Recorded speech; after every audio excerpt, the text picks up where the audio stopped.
하겠습니다. 그리고 저도 이게 조금 그게 가지고 이게 타이핑이나 이런 것들을 그러니까 워드로 작업을 할 수도 있었는데, 근데 또 뒤에 그 두 번째 페이지에 보시면 이런 그림들 이런 그리는 솜씨가 아직까지 저도 좀 서툴러 가지고, 그래서 그냥 아예 그냥 아날로그식으로 해가지고 수작업을 제가 직접 쓴 겁니다. 제가 직접 쓴 거니까. 그래서 그거 보시면서 책을 한번 쭉 끝까지 한번 가보도록 그렇게 할 테니까 이제 편안하게 이제 들어보시면 되겠습니다. 자, 그래서 객관식 시험의 기본 요령, 위생관계법규 20문제죠.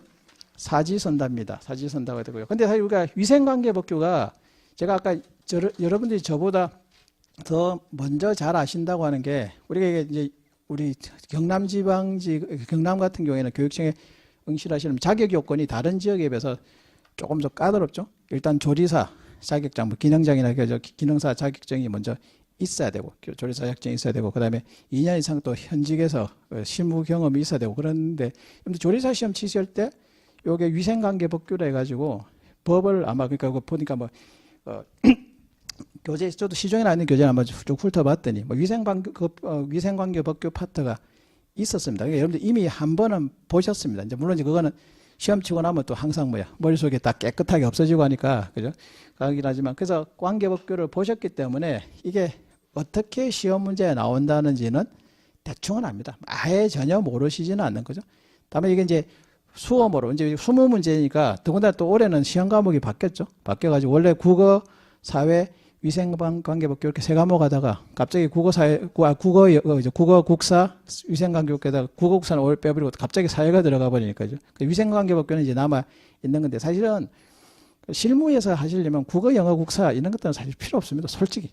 근데 다만 이제 뭐만 해가지고는 위생관계법규만 하면 이제 시험이 너무 한 과목으로 단출해지니까 이제 뭐 한번 넣어봤다가 국어도 한번 넣어봤다가, 그죠? 국사는 또 그때 뭐 유행타라, 그죠? 그래서 우리가 경남지방직은 국어, 국사 빼고 사회만 들으지만, 또 경북 같은 경우는 국어 역시 국어, 국사, 그다음에 위생관계법규 이렇게 이제 수업이 진행되기도 하니까. 그래서 그런 부분이기 때문에 조리사 시험 치실 때 이미 물론 아주 부분적이기는 하지만 시험 문제를 한번 보신 적이 있죠. 그래서 그걸 물론 이제 근데 이게 우리가 왜 수업을 지금 최근 거로 들어야 되냐면, 그때하고 지금하고 또 법이 상당히 많이 개정이 된 부분들이 있거든요. 또 바로 개정된 부분도 있고요. 바로 개정된 부분도 있고, 우리가 수업하는 도중에 시험 치기 전에 5월 17일자로 개정된 법이 또 하나 있습니다.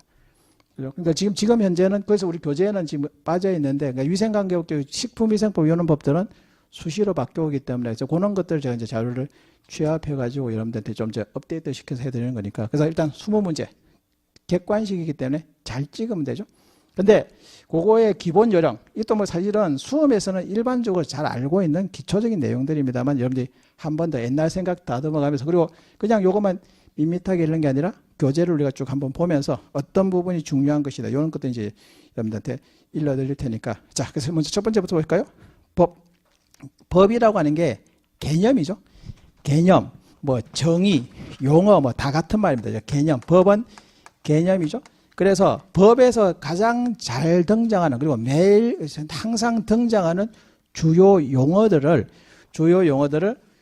우리가 개념을 정의를 내려놓은 거죠. 개념을 정의를 내려놓은 것이기 때문에 일단 시험 문제에서 가장 기본적이면서도 늘 잘 나오는 게 정의 파트입니다. 개념이죠. 식품이 뭐냐? 식품 첨가물은 어떤 거냐? 집단급식소는 뭐냐? 이런 것들을 각 조문마다, 우리가 지금 일단 뭐 법조문 좀 다시 한번 확인하겠지만 총 5개의 법을 우리가 시험 과목에서 보고 있죠.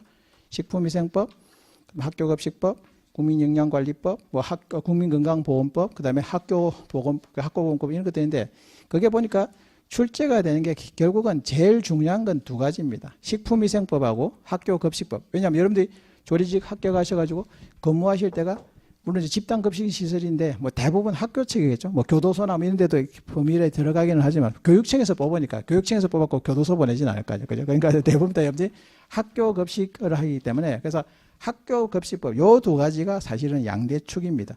다만 그거 두 개에다가 좀 더 범위를 높여가지고 국민영양관리법, 뭐 국민건강증진법 이런 법도 있죠. 학교보건법 이런 것들은 사실은 갖춰져 있게 시험 범위에 넣어 있긴 하지만 막상 여러분들 업무 다루는 실무하고는 약간은 떨어져 있는 부분들이죠. 또 국민건강증진법 같은 경우도 우리가 보통 국민건강증진법은 가장 우리가 쉽게 알 수 있는 게 검역구역. 검역구역에서 담배 피우면 뭐 과태료 얼마다. 뭐 이런 것들이 또 시험 범위에 그러니까 그 법 안에는 들어있지만 우리 조리직 준비하시는 분들하고는 사실은 그렇게 크게 뭐하지는 않다. 크게 연관성은 없죠. 다만 이제 그 중에서 보시면 이제 뭐 국민 글자로 건강증진에서 뭐 영양 관리하는 거, 뭐 영양 조사하는 거, 뭐 이런 것들이죠. 조문 한 서너 가지 조문 있죠. 그것만 집중적으로 보시면 되는 거죠. 그래서 우리가 최근 아까도 말씀드렸지만 구색을 갖추기 위해서 다 조문을 집어넣기는 하지만 시험 문제는 거의 나올 가능성이 낮단 말이죠. 근데 어쨌든 그걸 다 보실 때 제일 처음에 정의죠. 이거는 법조문을 5가지가 이제 그래서 5가지 하겠는데 법조문의 제일 1조는 목적이 나옵니다. 목적은 글자 그대로 범 이름에 있는 겁니다. 식품위생법은 식품의 위생을 보호하기 위해서 여러 가지 기준들, 규격들 이런 것들을 정해놓은 것이 식품위생법이죠. 그러면 식품위생법에 등장하는 각종의 정의죠. 근데 이거는 객관식 시험 문제에서는 정의에 관련되는 것은 시험 치기 직전까지도 꼭 마지막까지 봐두셔야 됩니다. 그럼 예를 들어서 이제 교재를 보시면 식품위생법부터 한번 보실까요? 식품위생법이 나오는데 거기에 보시면 1조의 목적이 나오고 2조의 정의가 나오죠. 목적과 정의인데 정의, 개념입니다. 뜻이죠. 그럼 거기 보니까 개념. 근데 이건 또 우리 책을 쓰신 분이 상당히 잘 써셨는데 이게 실제 법조문은 이렇게 박스로 처리되어 있지 않습니다. 실제 법조문은 그냥 쭉 서술식으로 되어 있거든요. 그럼 서술식으로 되어서 우리가 읽을 때는 아는데 읽고 나서 머릿속에 남는 게 없어. 그래서 이제 이걸 박스로 처리하고 거기다 또 중요한 그 중에 핵심 키워드를 볼드체로 처리했죠. 근데 거기다가 이제 우리가 아까 제가 말씀드린 것처럼 형광펜 꺼내가지고 또 한 번 더 밑줄 좀. 그러니까 형광펜은 절대 다치지 마십시오. 다치면은 치는 의미가 없습니다. 왜? 형광펜을 치는 이유는 나중에 시험 치기 전에 마지막에 정리할 때 요거만 빨리 보기 위해서 형광펜을 사용하는 건데 형광펜을 다 쳐버리면 치는 의미가 없죠. 그래서 이제 그 중에서 핵심 키워드를 잡아가지고 형광펜을 조금 그러니까 그래서 너무 아낄 필요는 없지만 또 너무 막 함부로 하지는 마시고 다음에 이제 혹시 그렇게 했을 때는 노란 거로 했다가 나중에 이제 두 번째, 세 번째 볼 때 강조할 때 연두색이나 아니면 주황색 또 그다음에 빨간색 이렇게 해서 하면 되는 거죠. 그래서 밑에 정의 그럼 식품, 예를 든다면 거죠. 모든 음식물 괄호 열고 식의약으로 섭취하는 것은 제외한다 이렇게 하죠. 그럼 시험 문제가 어떻게 나오겠습니까? 식품위생법상의 식품이란 모든 음식물 의약으로 섭취하는 것까지 포함한다 해서 틀리게 나오겠죠. 그러니까 그런 게 이제 그래서 제외 포함 이런 말들이 또 키워드가 되는 거죠. 식품 첨가물, 뭐 감미료, 착색료, 표백제, 산화방지제 등등 간접적으로 식품을 올라갈 수 있는 물질 이걸 첨가물. 이런 식으로 이제 개념들이 쭉 나옵니다. 그래서 기구, 용기, 포장, 표시. 그러니까 이 말들은 앞으로 식품위생법 3조부터 계속 나오는데 반복적으로 등장하는 용어들이거든요. 그래서 시험을 공부하실 때 제일 기본적이면서도 가장 스탠다드면서 자주 나오는 게 요 용어, 정의 파트죠. 그래서 여기는 다 보셔야 됩니다. 시간이 좀 들더라도 자꾸 반복해서 보시고도 더군다나 이제 또 그중에서 또 특히 중요한 용어는 다음 페이지 넘겨보시면 집단급식소죠. 집단급식소. 여러분들이 근무하실 때가 집단급식소란 말이야. 그럼 이제 조리직 시험 문제를 낸다. 그러면 합격을 해가지고 어디서 근무할 건가? 집단급식소다. 그럼 집단급식소가 뭐다라는 것을 우리가 뭐 해야 되는 거야? 이거를 외워야 되는 거죠. 알고 있어야 되겠죠. 근데 집단급식소 그럼 이제 그거죠. 뭐가 아주 중요하겠습니까? 집단급식소의 가장 기본적인 기준 뭐? 50명 이상 요 숫자는 기본이겠죠. 그리고 집단급식소를 설치해야 되는 게 가부터 사까지겠죠.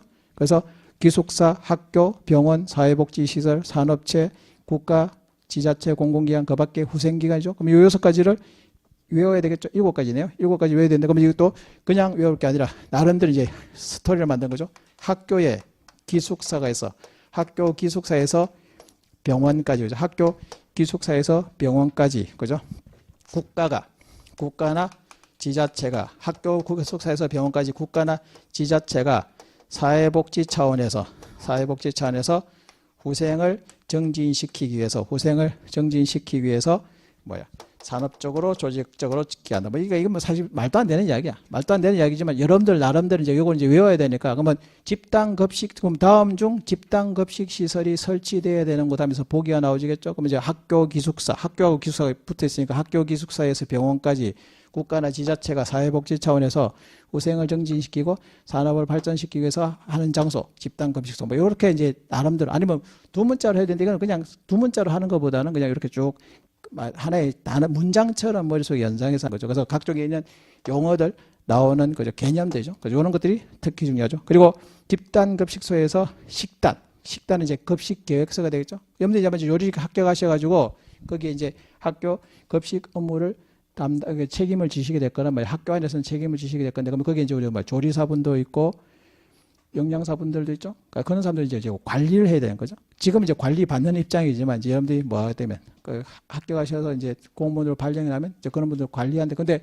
관리하려면 알아야 되잖아. 그죠? 그러니까 모르고 관리를 할 수는 없는 거죠. 그래서 그런 급식단, 그럼 식단에 급식, 그러니까 집단 급식소 또는 뭐 위탁 우리가 학교에서 직접 운영할 수도 있는 거지만은 위탁 급식을 하는 경우도 있죠. 뭐 위탁 급식할 때는 어떤 요건들에 갖춰야 되냐. 이거는 용어들이죠. 그래서 앞으로 집단 급식 뭐 그다음에 위탁 급식 이런 말들이 나오면 이건 무조건 나온다고 봐야 되는 부분들이죠. 그래서 그런 부분을 이제 잘 선별해서 보는 거죠. 그러면 1편에 이제 식품위생법에 있는 용어들은 일단 무조건 다 중요합니다. 근데 그걸 중요한 부분이 어떤 부분들 근데 수험학적으로 또 어떻게 잘 나오냐 이런 걸 우리가 살펴보셔야 되니까 그렇게 되겠죠. 그러면 저 뒤에 두 번째 국민건강증진법이죠.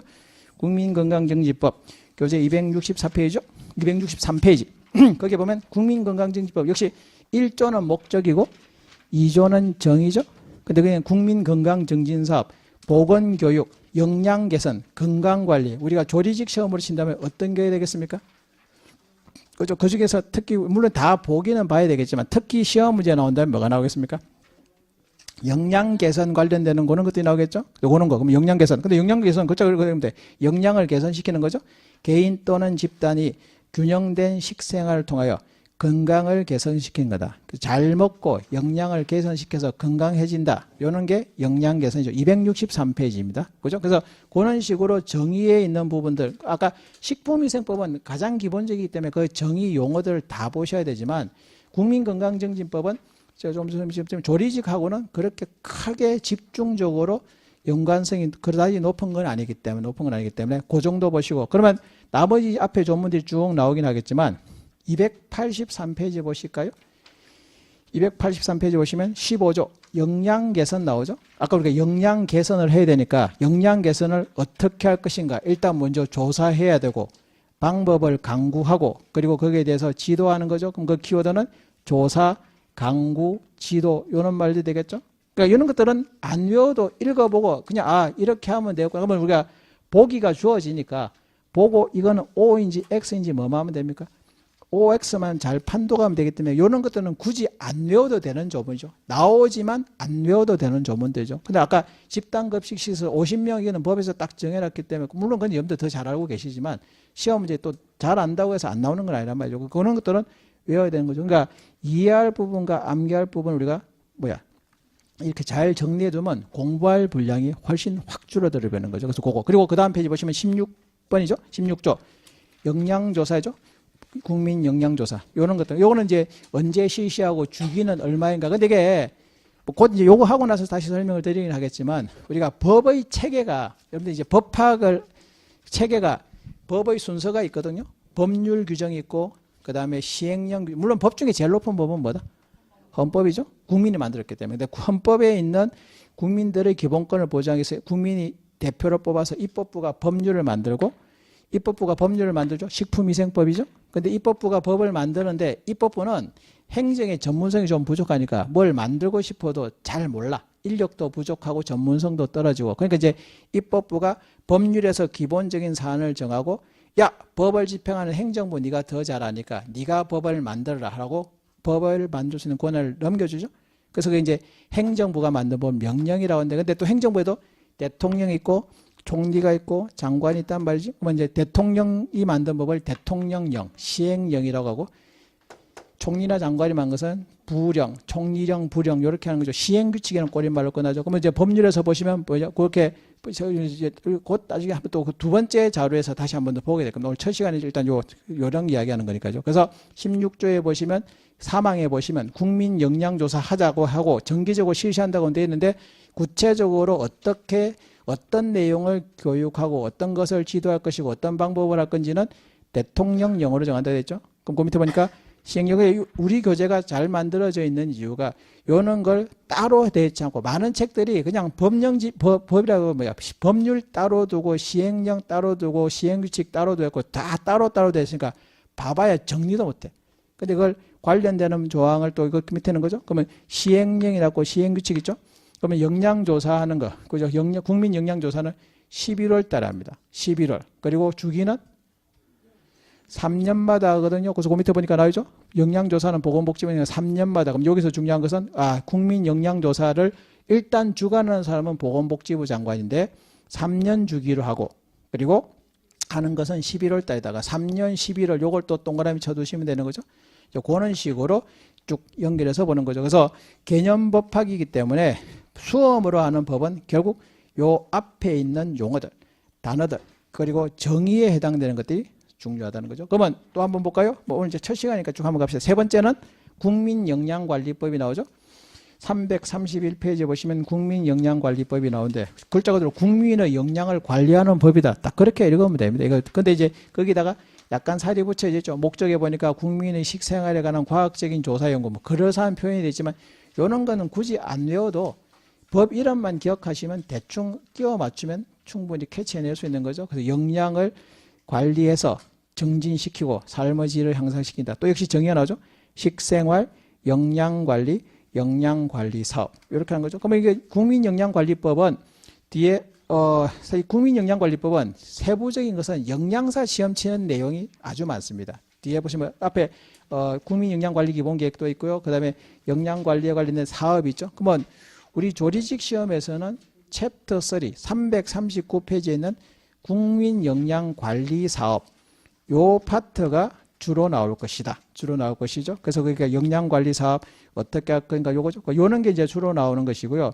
그 다음에 상당히 많은 조항이 344페이지에 보시면 역량사의 면허 및 교육인데 우리가 조리직 시험을 치는 거지 역량사 시험을 치는 건 아니기 때문에 역량사를 시험을 치려면 요 파트가 아주 중요하겠지만 우리가 조리직 시험에서는 물론 뭐 역량사 관련되는 조문이 전혀 무관한 건 아니겠지만 그렇지만 요 부분은 수험에서는 나오기가 조금 가능성은 좀 떨어진다는 거죠. 그러니까 우리가 강약을 조절하는 거죠. 그래서 진짜 이렇게 말하면 그렇지만 정시간 없으면 안 보셔도 되는 부분들입니다. 그러니까 일단 기존에 있는 것부터 열심히 보더라도 양이 적은 양이 아닌데 그런 부분 열심히 보다가 더 이상 볼 게 없다. 야, 나는 하나라도 놓치기가 싫다. 그래서 좀 더 공부를 해야 되겠다. 물론 그런 일은 잘 없을 겁니다. 왜냐하면 지금 있는 것만 보더라도 양이 차고 넘치기 때문에 늘 부족하다는 느낌이 들 겁니다. 그죠? 그래서 그런 부분들은 좀 이제 그래서 제가 첫 시간에 이렇게 이제 강약을 조절해야 되는 이유가 여러분들 막연하게 이거 600페이지 되는 책을 어떻게 다 보냐 이렇게 했는데 일단 반 이상으로 줄여드린다고 하니까 그것만 보셔도 사실은 차고 넘칩니다. 더군다나 20문제 내기 때문에 20문제에서는 내는 사람들이 내면 굵직굵직한 것을 주로 낼 것이고요.